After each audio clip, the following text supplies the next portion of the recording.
Welcome to Leezah's Lair.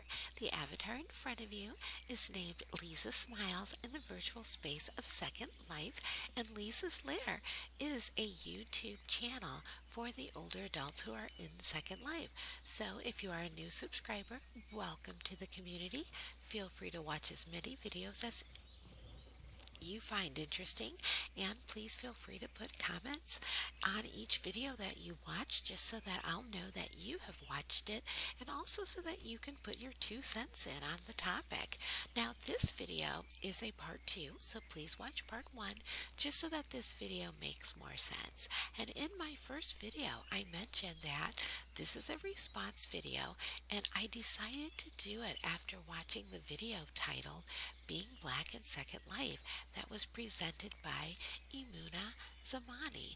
And I want to give a shout out to her again for that valuable video and for the points that she presented. I can tell that she put a lot of thought into the video before she filmed it.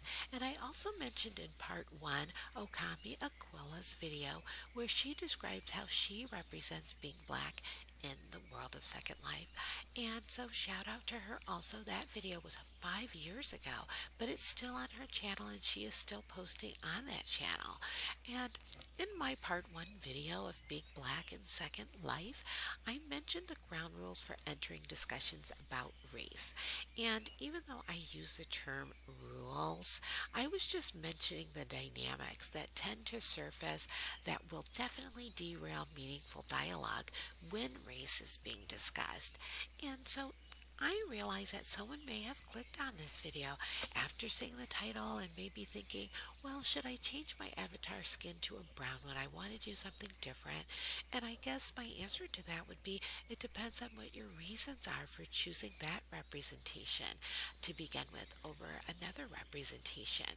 I know a lot of people in Excel, and I've been in Excel for almost 7 years now, and lots of people will say, well, I'm just role playing, and that's all I'm doing when I'm choosing uh, this skin over that skin, or this type of avatar over another.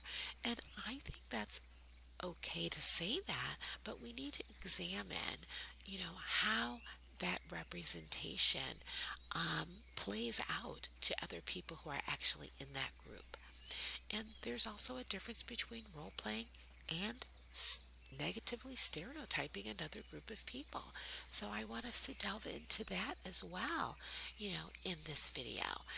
And before we even get into that, I want to mention that whenever racial discrimination is discussed, someone seems to always feel compelled to mention that they were victims of, discrimination, even though they may not be in the group that is mentioned.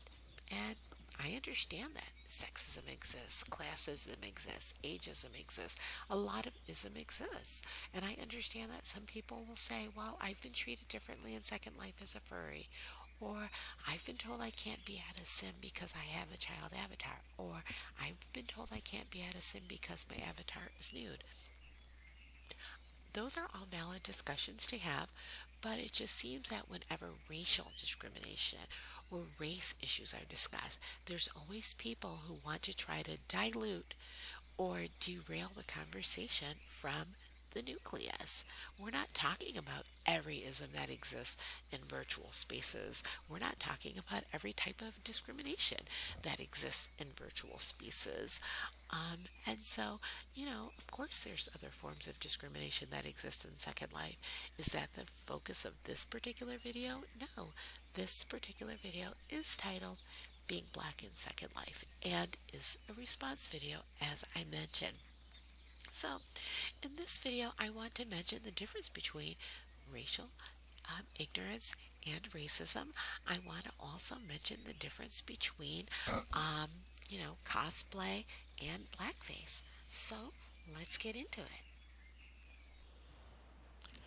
So let's talk a little bit about racial ignorance. If you've only been exposed to people who belong to one group, you may be completely ignorant about people from another group if your only exposure to that group is Netflix or YouTube videos or movies or reality television or even just encounters, casual encounters at work. That's not a lot of exposure to really understand the nuances, the complexities, the diversities of people who belong to another group.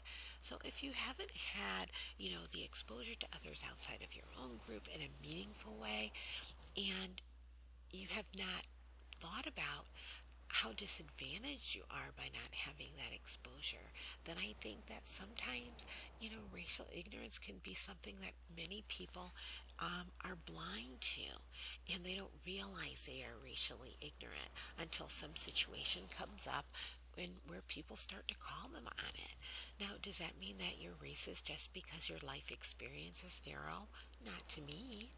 But again, sometimes your actions or your words will play out that way to other people who are experiencing you. And so comment below, if you want to react what I've said in this video. I'm happy to delve into some of the points that I'm making in this video in more detail in the comment section. But I think when we get into racism, I feel like that involves marginalizing another person or people in another group, and reinforcing superiority of your own group or your subgroup. And so I think that that's where, the difference is. One person will say in Second Life, oh, I'm doing cosplay. But another person views what they're doing as blackface, and blackface is racist. And there really isn't a debate about whether or not blackface is racist. Blackface is demeaning because it depicts racial stereotypes. Cosplay is a role play, and so it's not insulting to the group that you are representing or members of the group that you are representing. So a friend of mine in Second Life changed to a brown avatar and was thinking about how to behave and what to do, um, as a brown avatar. And I thought about that. Why do you feel that if your avatar is a brown avatar, now you can't speak the way that you normally speak in voice chat? Why do you feel that if your avatar is a brown avatar, that you can't behave the way you always behave? And those are some of the questions that need to be, explored. In my opinion, if you're deciding that you should depict racial stereotypes by using a brown avatar, then you're part of this problem.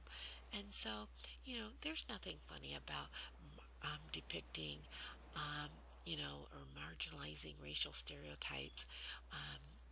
And I just think that when people say, oh, I'm just joking around or I'm just having fun, I think that there are ways to have fun.